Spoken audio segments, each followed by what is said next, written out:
I'm Tim Egan. I'm the Parks Natural Resources Manager for the City of Winter Park.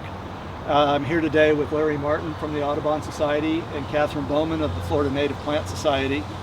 And we're discussing our plans for the restoration of the northern wetland at Mead Gardens, or Mead Botanical Garden. The wetland's been impacted over the last several decades by a number of factors. Drought and drainage of the wetland had resulted in some soil subsidence, which weakened the root structures and stability of some of the trees in the wetland area.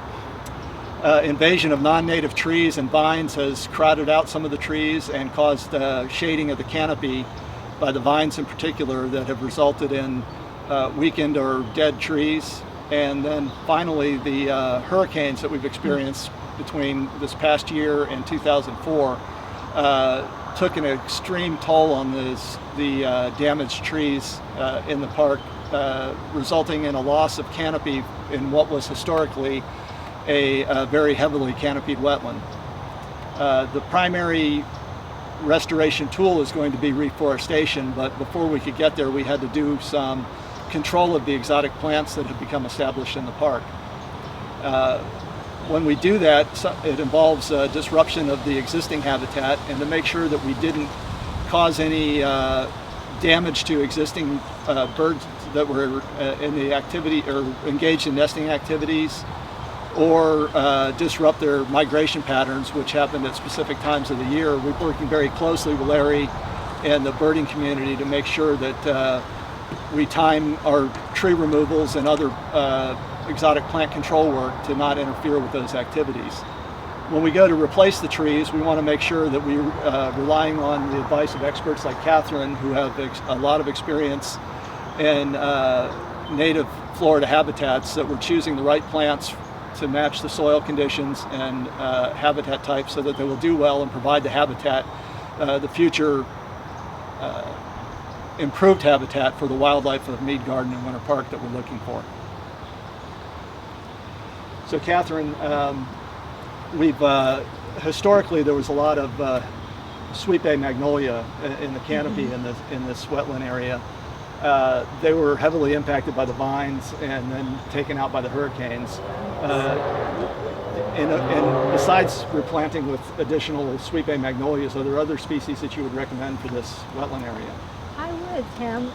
You can see behind us here an example of one of the sweet bay magnolias with the large buttressed base, and sweet bay magnolias, sorry. And this is sylvaticus, the swamp tubelos.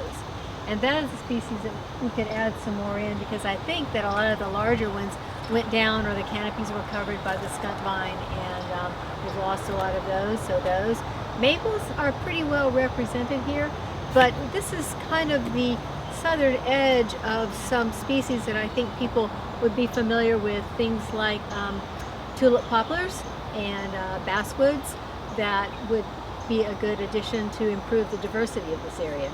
Also some American elms, which I've seen a few of back in here, would do really well in this swamp community. And we can get all those commercially to yes, help with the restoration effort. That's true. There are native nurseries and other nurseries that grow some native trees, and I think they're readily available.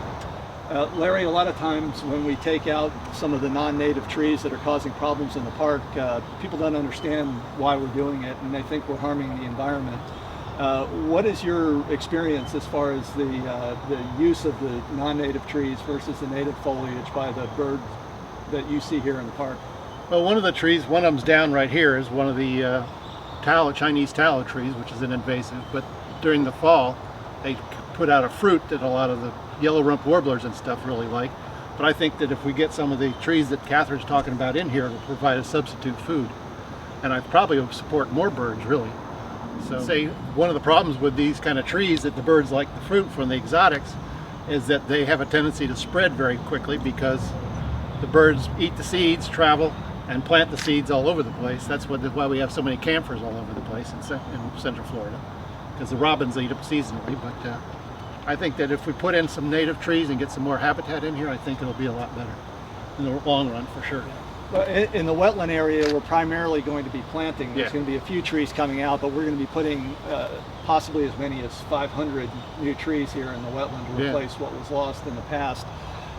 In the upland areas where Catherine's working on a habitat restoration project as well, we're going to be doing a 2-to-1 replacement with natives for every exotic that we take out.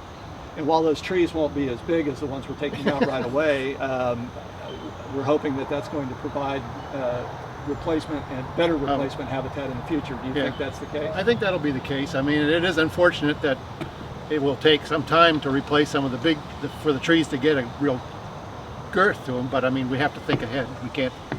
We have to, take a little step back occasionally right now and for a big step forward in the future.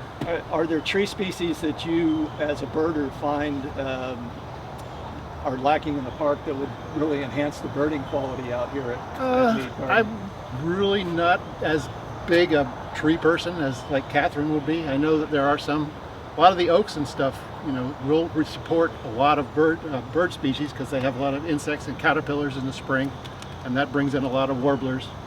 And so I think just getting in some good trees, some native trees, will help support the native birds and animals.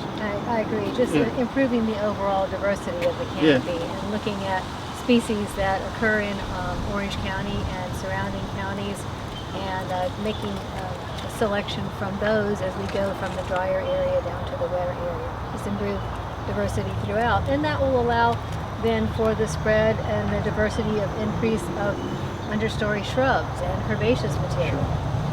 Yeah, and speaking of that, when we get to the upland area, you're going to be doing a lot of herbaceous and shrub planting in that area, aren't you? Yes, we've started some of that, and as we are eliminating some of the invasive canopy, then we'll be adding some more back in.